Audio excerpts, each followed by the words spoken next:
We are days away from the last chapter of the Light and Dark saga of Destiny 2. The final shape is now the final weight, and with the big expansion dropping, Bungie are changing up a ton of things that you need to be aware of heading into the new expansion. I've compiled what I think are the 10 need-to-know changes heading into the final shape, so that you're more prepared than a raid team with 3 wells of radiance. Too soon? Or maybe you don't know what I'm on about yet. A quick mention before we get stuck in.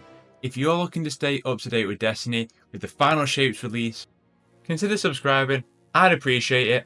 Right, let's go. Numero 10. The changes to power. With every expansion, it's always functioning the same. We get a brand new power cap, having a soft power cap, a hard power cap, and a pinnacle cap. With the final shape, Bungie are making some chunky changes to the way power level will work. Legendary campaign will stay the same, where a legendary campaign completion will grant you 1960 leveled gear, the soft cap of the final shape being 1940, the power cap being 1990, and the pinnacle being 2000. But that's not the chunky part. With the final shape, Bungie are introducing 3 huge changes. Activity power, where the power level of your fire team going into activity will be whatever the highest member's power level is, and then -5 for those who are not the power leader. So, let's say you're 1900, but you've got a member who's 1990, your power level for the activity will be 1985. This does not have an impact on the rewards that you get, however. It does tie into the second big change, which is activity power. So, over the last few years, Bungie have tried out different power bands for different activities. Now, before you enter an activity, it will notify you if activity power is or is not active. Power enabled activities are your nightfalls, seasonal activities, etc. It's a nice quality of life change to know whether something is power enabled or not. The best of the bunch though is the final part, which is account wide power. What this means is if you're like me and a bulk of your playtime is on one character alone, you're now being granted a last wish to experience other characters. You beat the campaign on the dominant class of a hunter, get to 1960 power, and then you switch over to a warlock who is 1820 for example. Account-wide power means that the rewards on that warlock will drop around the level of 1960 of your hunter, and not the power level of your warlock. Meaning, there's no longer a big old grind to get your characters up to max level, and it's easier than ever to play across all 3 classes. A massive W. Off the back of 10 at 9, we've got a new subclass. Or is it? What's old is new, and what's new is old. Nah, I'm just messing with you. In the final shape, Prismatic arrives, and it is just as fancy as it sounds. Prismatic is the sense of combining both the light and the dark.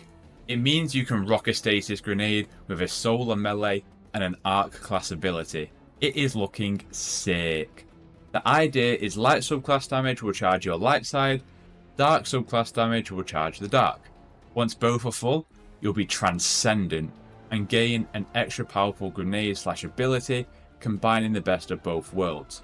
So, an example being you'll throw this grenade out, stasis will freeze them, and then solar will burn it with that same grenade.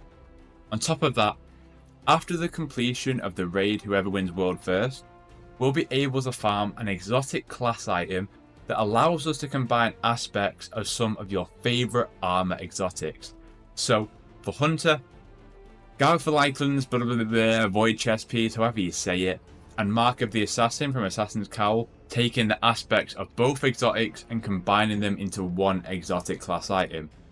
Bungie have provided all possible combinations in terms of what prismatic abilities, grenades can be used on prismatic, and also which combinations of exotics can be used on the class item, since it's not every single exotic, and also it's not every light and dark ability, grenade, and melee ability that can be used on prismatic as well. I, for one, I'm ready to transcend. At 8, a moment we've all waited for. I used to pray for times like this. And when I say that, what I mean is, this is what we rarely use the 15th wish on. A new enemy race, the Dread. Pretty cool name to be fair. The Dread is an enemy faction created by the Witness. We've seen them already in Tormentors, but adding to that is Subjugators like our tall boy Rulk, who's going to step on everyone, Grim, which is basically Batman in space, Husk being melee based, pretty cool, and Attendants and Weavers, which are operators of Stasis and Strand respectively. From the footage that we've seen, these look incredible and a very different challenge from all that we've faced so far. Thinking how many Onslaught runs that Tormentors have ruined, these are probably going to ruin a shed load more of people's days too. 7th Heaven of big changes, and what's a new expansion without a new meta? There's a boatload of changes coming to weapons in the final shape. I'm just going to cover the big stuff. First of all, pulse rifles are now in season. They are getting a 20% damage increase overall, and on top of that, a 15% damage increase against red bars that stacks on top of that original 20%. All I'm saying, Outbreak Perfected, if you ain't got it crafted with a catalyst, go right now. Pellet shotguns are getting a 10% overall boost, slug shotties are getting a 9%, fusion, glaives and snipers 7%, and linears are getting a 5%. For miners, i.e. red bars, sidearms, trace rifles, scouts and bows are getting a 20% increase in damage. This is all because some weapon mods are being removed from the game. Those mods being Boss Spec, Taken Spec, Miner Spec, Major Spec, and Adept Big One Spec. That's why these changes are being made. So it looks like pulses, traces, and sidearms are going to be the big meta for the final shape. At number 6, a number associated with Cade, and just like we're unsunsetting Cade, we're unsunsetting sunsetting. I missed a teeny little detail out when talking about power. Because of the restrictions and challenges faced with changes being made to power, Bungie are unsunsetting all weapons and making them available at any power, and no longer being locked to that legacy power level. So any weapons that are still in your vault can now be infused in the final shape to maximum power level. It is true that 99% of these weapons aren't as viable and powerful as they once were since the introduction of origin traits and new perks, and basically we power creep the hell out of this game. But Bungie have also said that a lot of these weapons, they'll be reprised down the line, similar to how the brave weapons like Recluse and Mountaintop function now. We're halfway there. At number 5, we've got the seasonal structure, or more importantly, the sunsetting of seasons and the hello to episodes.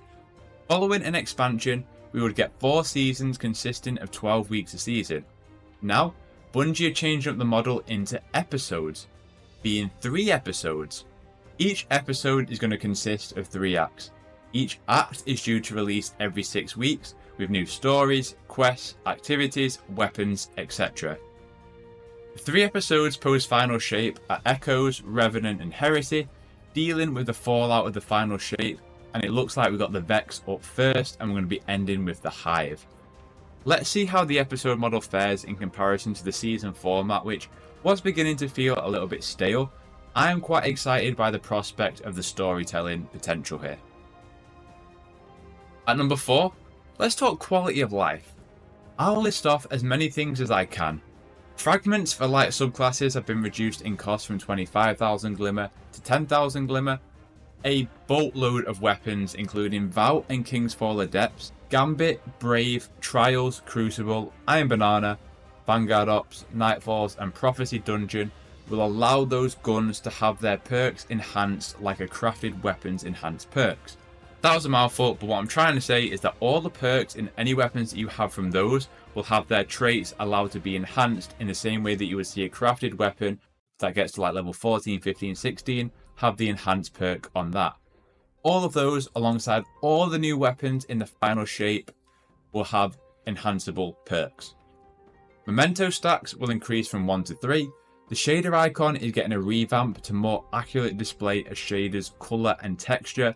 And finally, legendary shards are going, so go, get all your raid banners and glimmer and phantasmal fragments, I guess?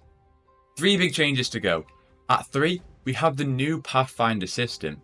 This is completely reworking how bounties, patrols and weekly vendor challenges work, and putting them into one beautiful looking system.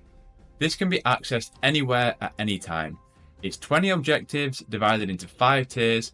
this forming a path from left to right like a network of nodes. You need to claim an objective in each tier to then claim the one in the tier after. Getting all the way from left to right to then claim your big reward. You can reset it at any point using Glimmer. There will be 2 Pathfinders with the launch of the final shape.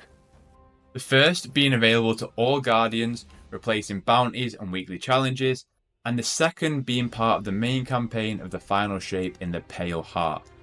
It's a terrific change, consolidating bounties and weekly challenges into one place, and it means that I don't have to whip my phone out to pick up bounties or go to the tower. It allows the lazy man to become even lazier. Thanks, Bungie. Down to the final 2. Let's talk one more round of buffs, debuffs, nerfs, and mega nerfs. First of all, a moment of silence for the Well of Radiance, a legend of raids, dungeons, and legend content. Well of Radiance is receiving a big nerf, reducing healing points from 100 points a second to 50. Damage resistance from non-bosses from 40% down to 20%, and damage resistance against bosses from 40% to 10%. A few other changes too. I'm really keen to see how encounters are going to be going forward, especially raid encounters, because a lot in the past has been created with the idea of just standing in a well and just wailing damage on a boss. More stuff like Rook, please, if this is going to be a good change. Ward of Dawn is also getting a nerf, no longer providing weapons of light, and now providing a void overshield rather than armor of light. We're getting 3 new supers in the final shape, 1 for each subclass. Hunters are getting an arc one that looks sick. Titans are getting a void axe one which looks sick. And Warlocks a solar one which is called Song of Flame, and I mean, yeah, speaks for itself, looks sick. There's a bunch of smaller changes to things like Stasis, which is getting a buff with Frost Armor, and other aspects that are moving it closer to more like 3.0 subclasses like Arc and Solar, so hopefully my boy Stasis does get some love. But all of that, it's too much info to cover in a quick whip around of the biggest changes. I'll leave links in the description to the subclass changes and exotic armor changes for you to go and read down below if you want the real nitty gritty details. Finally, the moment you've all been waiting for. The biggest change coming to the final shape. Gambit Prime is back, baby. It's not? It's not coming back? Then what's all this been for? What a joke, honestly. Well, I guess I have to talk about the final shape then. The biggest change coming with the final shape is the final shape itself. Meaning, new loot, exotic weapons, including the reintroduction of Kostov, a new destination, the Pale Heart, the inside of the Traveller. Which means a lot of hands apparently, so that could come in handy. I'm sorry, that's awful, I've lost it here. The Pale Heart is actually going to be a solo instance, so it's just going to be your fire team patrolling around in there, which is a big departure from the normal destination with an expansion. Of course, new expansion means a new campaign, which can be played on normal or on legendary. A new raid, which World's First Race will be the first weekend after the expansion drops, which is different from the norm. The World's First Race is going to be starting on June 7th at 10 AM Pacific time. After the raid race is run, a new activity will be dropping, seemingly the concluding mission or activity of the final shape. Gambit Prime 2, hopefully. Here's hoping. The first episode is due to release a week after reset on June 11th. That, my friends, those are the 10 biggest changes coming in the final shape. Out of all that, what are you most excited for to come to Destiny? And man, did you see that launch trailer for Final Shape? Bloody hell, man, that was insane. Well, if this video helped you out, dropping a like would be as appreciated as Bungie dropping Buried Bloodline for me. If you are looking to stay up to date on Destiny 2, consider subscribing. I'm going to be all over the Final Shape, so I've got you covered. Other than that, hope you have a terrific day, and I'll catch you in the next one.